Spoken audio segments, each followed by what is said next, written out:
This is the stuff that people say in comments like, oh, I don't buy NECA because they break and they're so delicate. Are these two of the best figures that NECA has done for the Toon line? Well, join me as we find out. I guarantee you're gonna like. We're like 3 years too late to get these things, but thanks to our friend Ryan over on Twitter for sending these guys over. Look at this. So this is a classic NECA style packaging. They're still doing it this way. Still doing it. The colors look a little weird though. It's not sun, might be actually a little sun damaged. It wasn't, I was in a closet, I'm pretty sure.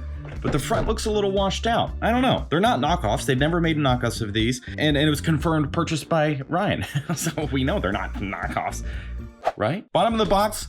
This is back when Trevor did the sculpting, before he was up there with Randy. So yeah, you get some newer boxes. He's up there. He's at the top of the list now. And then you get other people to do the work. So this is going back 2020, according to the bottom of the box, when these things were produced. But that doesn't mean that these are any less quality, right? I think not. But they came out with these guys. So that got a re-release, right? She technically got a re-release. And then these two guys. So this is all from back in the day when these things kind of came out. I'm gonna imagine with my little brain hole that we might see some similarities in the way these are sculpted with the way these guys feel like this isn't a review of them. So why am I talking about it? But they feel like they've been molded out of clay versus like a 3D renderer that was produced. Does that make sense? Anyway, same crap on the back of the box, never tells you anything helpful about the characters, but these are just two awesome villains that have been passed down for many iterations, okay? The video games, all the comics and all that stuff and things.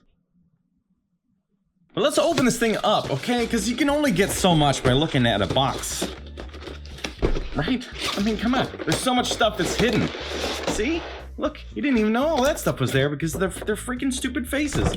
This is a sewer insert of the ladder and whatever. No, but it's poopy. Don't care.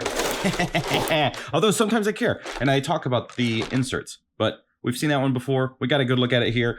Hopefully, if this is the first time on the channel, thank you so much for coming along for the fun little ride that this is. And things get weird here, so I apologize. Yeah, normally I do take a sleeve out. I should have just taken it all out. But now I'm talking about how I normally take them out instead of just taking it out. What am I doing? We're cutting tape. These are taped in instead of using those plastic things that we see here, which is nice. I'm a fan of that because I hate cutting those stupid freaking things. There is a second tier of stuff going on here. These very much have that look and feel of being molded from clay and then cast into a mold. Oh, look at all that rope and a net. Who's a net? So I'm gonna adjust this camera while I'm talking, but this is honestly like one of the strangest setups I've seen in a figure pack. There's some weird choices here. It's kind of overwhelming how much stuff you get over here with Leatherhead, but you don't get a lot with Slash, which is okay. So this belongs over here. So it's gonna be a little off camera. I apologize. Okay, come on, relax. Don't be like, oh, so off camera. Don't do that. We're here to have fun. We just need to kind of like separate what I believe to be whose things, right? I'm gonna guess that baby turtle goes over here. This could go over here. And then probably this, I'm guessing. It's been a long time, and I know he definitely has a shotgun in other versions, so it does make sense. There's a huge problem with this setup. Who can point it out? Okay, leave a comment down below right now, the timestamp, whatever this is, and let me know. What do you see here that is a problem? What's missing? There's a serious imbalance. And if you said hands for Slash, you won. You win. A high five for me if I ever see you in real life. Sorry, on the internet, I don't have a way to do that. Let's just dig in. Let's look at all these details because there's a lot of stuff here. This is a crazy pack. And I'm guessing, based on the release of this thing, that it was probably not $60 as they are now for 2 packs, but probably $54.99. But I'll double check and I'll put that on the screen right here. Oh. So here we got this wicked gun, man. Look at this thing. It is beautiful. It looks like this would come out but it does not. Details are good. I mean, this is like, you know, NECA's changed a bit since the 2020 distribution of items, because a lot more things, whatever, doesn't matter. It's different, but I like this. This is a good looking, pretty sweet weapon that's gonna go for Slash, and he's gonna double hand it. This one over here, I'm guessing also because it's techie, more techie than this, that it probably belongs to Slash. I also haven't seen this episode yet. I've been rewatching, but I'm way behind, so I don't know. There are a lot of details here that are going to be scene specific, episode specific stuff that I just don't know, like what's going on with these two things, right? This tiny little tree that maybe goes with the tiny little turtle. I don't know. That's not Slash as a baby or something, is it? And it's supposed to be like that?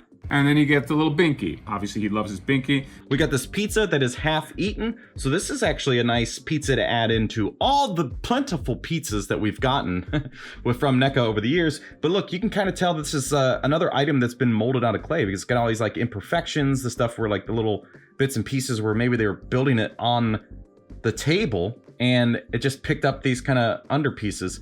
Underpieces? That's what they call them. Scrap pieces. God. And then we've got the swords, which are just going to be the same thing twice. So we'll look at one of them, and then you can just cross your eyes a little bit until you see two of them. Good work here, nice paint work, and then again, black outlines really do help make these things look so much better. And that camera just keeps going out of focus. Is Mad Hatter hacked my camera again or something? What's the deal? Stay in focus, okay? But we're not gonna look at using. I'm sorry. We got to look at all these little things. Look, they got like a flimsy little crawfish. Not crawdads, but crawfish, right? The bayou or something, you know? He's got that kind of Mississippi accent. Shotgun-y thing, which looks like it's got 2 bottles of ketchup attached to it. Must be what that is. It looks like maybe that is a net. And I don't know. Does that come out of there? Because that does make sense. And like he shoots the net out of the gun, because you wouldn't really have weapons in the animated stuff anymore. They like barely use their weapons at all, which is a bummer. Some kind of trap, some kind of what's the word I'm looking for? Thing with a real chain. And then you get this, which is like a bear trap. So something you would step on like that, boom, and then smack. But this is sweet. This is a nice little accessory piece to have with really a lot of different figures, but this is just a nice add-on. If you're enjoying this show, then be sure to subscribe if you haven't already, and don't forget, what do I need to say? Don't forget to click the like button. Now we're getting into the hands. So the hands very, very much look like they have been molded out of clay. Look at all this texture in here. Look, there was like a hair. They got into the original mold, it got transferred over. I bet everybody's hand has that exact same little curve in it, which is kind of funny, kind of weird. But this is like, yeah, what a huge difference between this older stuff that's clearly been handcrafted, sculpted by hand. That's why I said handcrafted. By, I'm assuming this is, the box, I don't have to assume nothing. The box says it's Trevor. Trevor did this, and that's why I guess he's moved on and he's no longer part of the sculpting team really anymore. They hire people to do these like digital renders because you just get better quality stuff at the end of the day. Now I say that, but I enjoy this where you get the feeling that these things are made by hand, even though they're mass produced. So there's kind of a nice quality about that, having this like, oh, this feels like somebody made it. Where mass-produced things don't feel like that because they're computer-generated, all that stuff. Looking at the tail, so we have some excellent details. Of course, why wouldn't we? But we're still seeing some like imperfections in the textures and stuff, like some kind of sculpting tool that was done to scrape it for whatever reason that is left behind these like imperfections, but makes it, again, feel like it was handmade, which is kind of cool. And then this... Dude, not looking at the back of him, this is hilarious looking. All kinds of details to get into. Yeah, it's interesting. If they ever re-release some of these figures, they really needed to be like all new sculpts to clean up these kind of imperfections, because I do like these, but when you get the newer figures, you could just tell the difference. There's a quality difference between them, and the way they look on the shelf and the experience is going to be different. So you kind of want everything to be the same. And if these are figures you don't have and you decide to pick them up, I'm going to say this is the This is the age of NECA, and definitely before this, that things probably really need to be heated, warmed up using a hairdryer or hot water, and get these joints soft and loose, because that's how you can break things like ankles or knees. And I obviously don't want that to happen, but I never do it on the channel, so I'm not going to start now, but it is a warning. So hopefully these don't break. But let's look at these incredible details of Leatherhead. So fantastic work. The paint obviously is spectacular, and then you get this like really soft material for things that need it, like the hat. So it's not gonna, I don't think its placement would cause any problems with articulation, because I don't think he's probably gonna have that much, but you don't have to worry about it when it's soft like this. And the same thing is going on with like the edges of the jacket, which is nice. You know, excellent job to Trevor on the sculpt work, and amazing work by those that painted it, which was John Wardell and Jeffrey Trapp. Beautiful. It's great. Again, you can, the imperfections of coming from a clay-based sculpt, and I say this with such confidence. I could be totally wrong. You can, it translates all the way through. You can see all of those textures and stuff, where newer figures are just not going to have it. It's just going to be a smooth finish where it needs to be, and then textures are intentional. And the joints are crazy stiff, but I do want you to enjoy the beauty behind this sculpt. I don't know, I'm not referencing anything other than like the box art, but should this be gray and this green? Is that correct? Does the color of him change? That does seem strange. I mean, why? Like, it's probably accurate to the cartoon, but it's a strange choice in the cartoon to have this a different color and not to like just paint that gray up there. And that's kind of weird, right? Because is he wearing pants? Yes, but then why doesn't what's going on?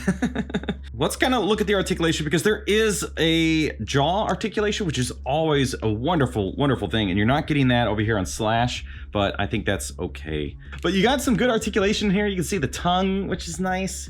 Look at those details, man. Look at them. If I was in focus, you could look at them.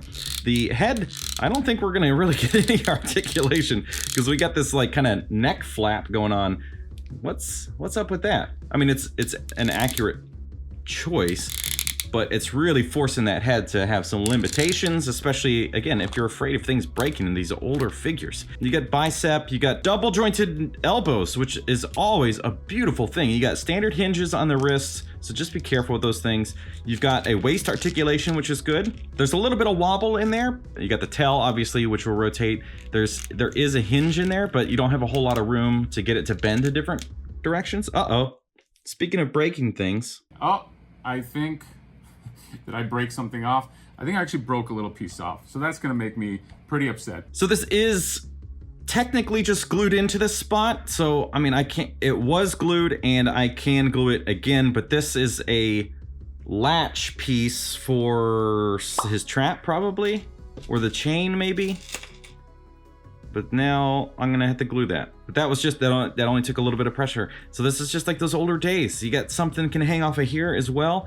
I don't even know what to do with this guy. I'm gonna have to double check the box maybe. He's got two of these little hookies, little strappy things. Yeah, so just really be careful with these older figures. But the legs, you can get some good splits. You got double jointed knees. Again, great standard hinge here on the foot, so like the rocker and all that stuff. So articulation's good. The head's gonna be a little limited, but that's just by design. You kind of can't get much out of that. So looking at Slash, let's check this guy out. It's beautiful. Look at him. He's got that big doofus of a face.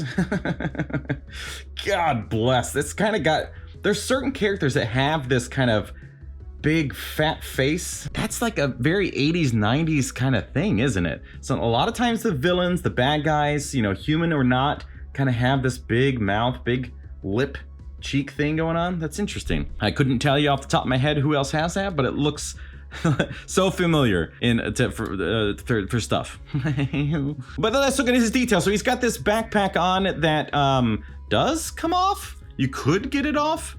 You'd have to be very careful trying to wiggle this thing off of him, but it should technically be able to come off. All the paint and everything is still there underneath. Do you want to go through the efforts of getting that off? I don't know.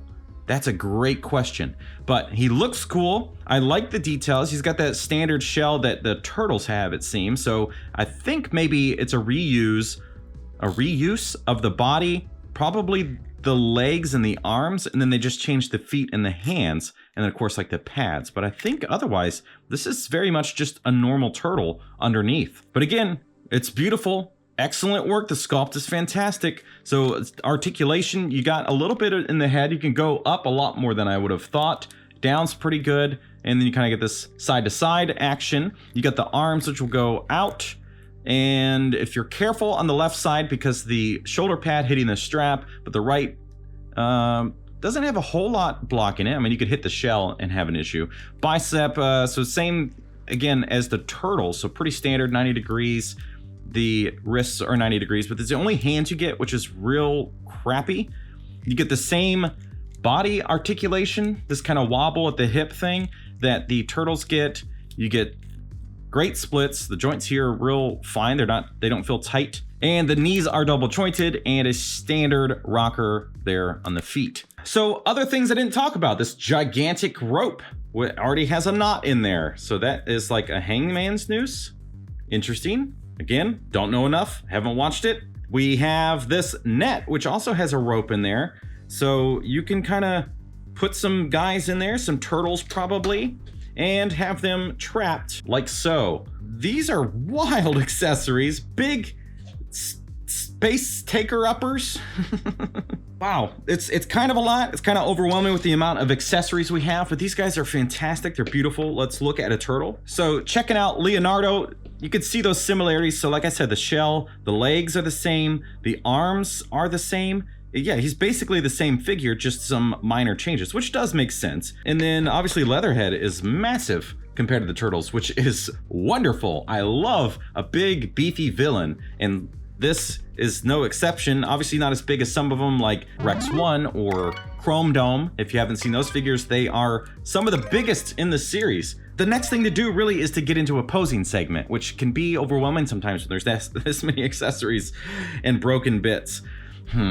Looking at the accessories, and one of the things I wanted to check out was I saw some images online where this is going through the little hole.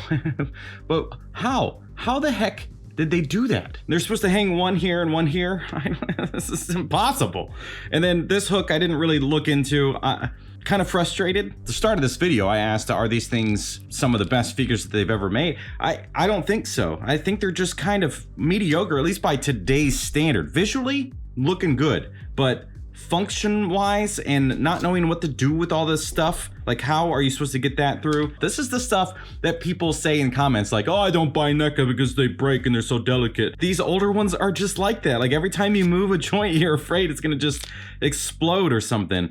I am not really that big of a fan of these things. Now, Slash is okay because he's built on that turtle body, and these things you can just mess with all day. I've never broken anything on a turtle, never felt like I would. And these that are built off of like a clay structure or whatever, the joints and everything, I don't even want to mess with the legs. I don't think they're that great. And I don't know if they hold like a high value right now, if they go for retail or if they go for more than retail. I don't think that they should be more than retail. I'll say that much. I have a couple friends that are like, hey, if you need to review it, go ahead. I'll take them when you're done. And it works really well because not everything do I want to keep.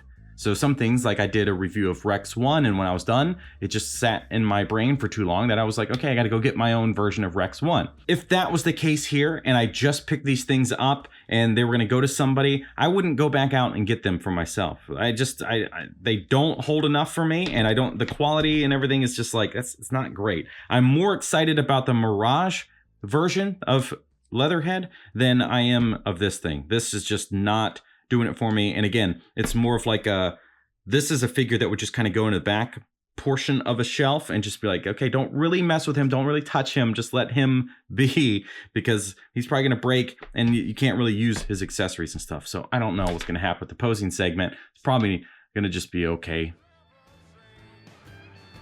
Bye.